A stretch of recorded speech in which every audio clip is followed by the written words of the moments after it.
UPDF কর্তৃক অপহৃত চট্টগ্রাম বিশ্ববিদ্যালয়ের ৫ শিক্ষার্থীর অবস্থান শনাক্ত করা গেছে এবং তাদের উদ্ধারে পাহাড়ে অভিযান চলছে বলেও জানিয়েছে সেনা সদর। বৃহস্পতিবার সেনা সদরে আয়োজিত আইন শৃঙ্খলা নিয়ে নিয়মিত সংবাদ সম্মেলনে এ তথ্য জানায় তারা। কর্নেল শফিকুল ইসলাম জানান, পহেলা বৈশাখে উদযাপন যথাযথ ব্যবস্থা নেওয়া ছাড়াও সেনাবাহিনী গত ২ মাসে ২৩২টি বিভিন্ন ধরনের বিশৃঙ্খল পরিস্থিতি নিয়ন্ত্রণ করেছে। এছাড়া বিভিন্ন কর্মসূচি জঙ্গি সংগঠনের পতাকা ব্যবহারের বিষয়ে সেনাবাহিনী সোচ্চার আছে বলেও জানান তিনি। বিভিন্ন ধরনের অপরাধের সাথে সম্পৃক্ত ২,৪৫৭ জন সহ সর্বমোট ৭,৮২২ জনকে বিভিন্ন স্থান থেকে গ্রেপ্তার ও গত ২ মাসে ৩২০টি অবৈধ অস্ত্র উদ্ধার করা হয়েছে বলেও সংবাদ সম্মেলনে জানানো হয়।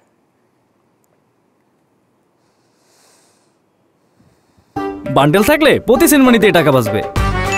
বিকাশ সেনমানি বান্ডিল কিনে জিতুন প্রতি লেনদেনে।